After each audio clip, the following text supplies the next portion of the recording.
Ada satu hal yang jarang diajarkan secara langsung, tapi sangat memengaruhi cara seseorang menjalani hidup. Hubungan dengan dirinya sendiri. Banyak orang bisa memahami orang lain, memberi empati, bahkan mencintai orang lain dengan tulus. Tapi ketika berhadapan dengan diri sendiri, yang muncul justru kritik, rasa tidak cukup, atau perasaan tidak layak. Kesulitan mencintai diri bukan tanda kelemahan. Ia biasanya terbentuk perlahan dari pengalaman hidup, pola pikir, dan lingkungan yang membentuk cara kita melihat diri sendiri. Berikut 7 hal yang sering membuat seseorang sulit mencintai dirinya sendiri. Dijelaskan secara lebih dalam, tapi tetap mudah dipahami. Yang pertama, terbiasa dikritik sejak lama. Cara kita berbicara pada diri sendiri sering berasal dari cara orang lain berbicara pada kita di masa lalu. Jika sejak kecil seseorang lebih sering dikritik daripada diterima, ia bisa tumbuh dengan suara internal yang keras.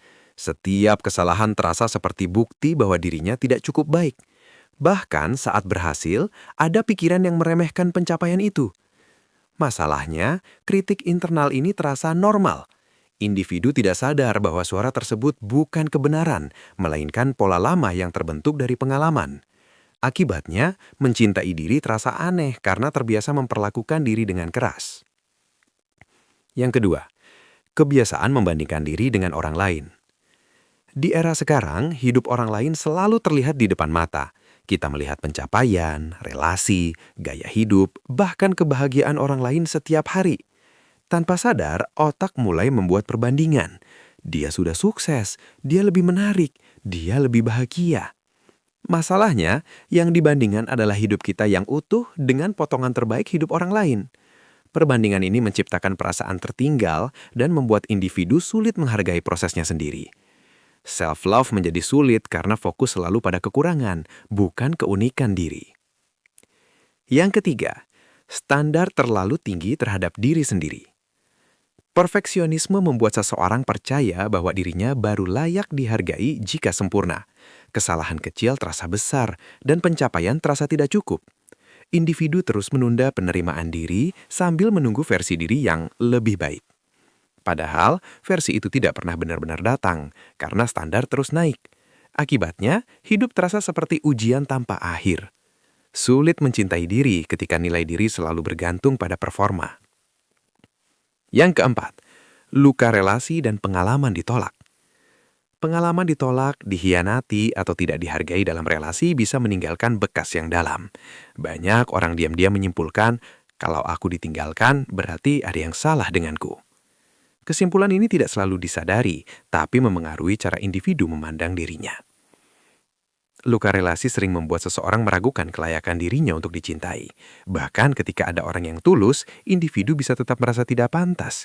Self-love menjadi sulit karena narasi diri sudah dipenuhi rasa tidak layak. Yang kelima, nilai diri bergantung pada validasi orang lain. Ada orang yang baru merasa berharga ketika dipuji, diterima, atau diakui. Saat validasi ada, ia merasa baik. Saat tidak ada, ia merasa kosong.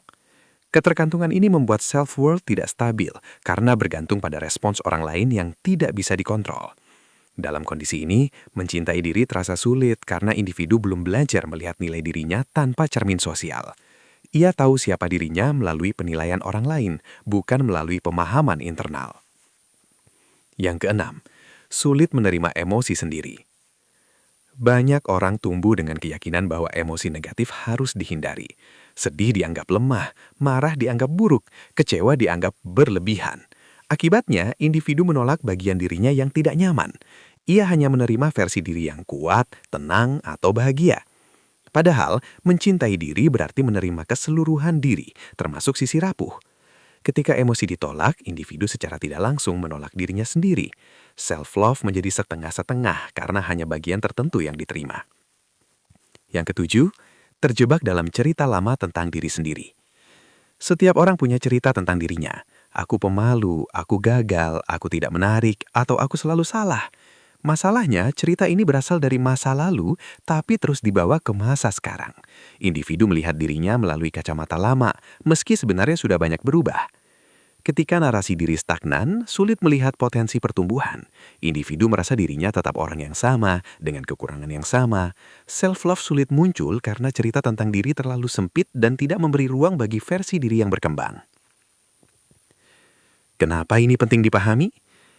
Kesulitan mencintai diri bukan karena seseorang tidak pantas dicintai, tetapi karena ia terbiasa melihat dirinya melalui lensa yang keras, sempit, atau penuh kritik. Self-love bukan sesuatu yang tiba-tiba muncul. Ia lebih seperti hubungan yang dibangun perlahan, belajar memahami diri, memaafkan diri, dan memberi ruang bagi ketidaksempurnaan. Yang sering tidak disadari, banyak orang memperlakukan diri dengan standar yang tidak akan pernah mereka berikan pada orang lain. Mereka bisa memaafkan kesalahan teman, tapi tidak memaafkan kesalahan sendiri. Mereka bisa memahami luka orang lain, tapi tidak memberi empati pada luka sendiri. Padahal hubungan terlama yang dimiliki seseorang adalah hubungan dengan dirinya sendiri. Ketika hubungan itu penuh kritik, hidup terasa melelahkan. Tapi ketika hubungan itu perlahan menjadi lebih lembut, experience hidup juga berubah. Pada akhirnya, mencintai diri bukan berarti selalu percaya diri atau selalu bahagia. Ia lebih sederhana, kemampuan untuk tetap menerima diri meski belum sempurna, tetap menghargai diri meski masih bertumbuh, dan tetap hadir pada diri sendiri bahkan di momen ketika dunia terasa tidak ramah. Itu bukan tujuan akhir, tapi proses panjang yang berjalan seiring dengan kehidupan itu sendiri.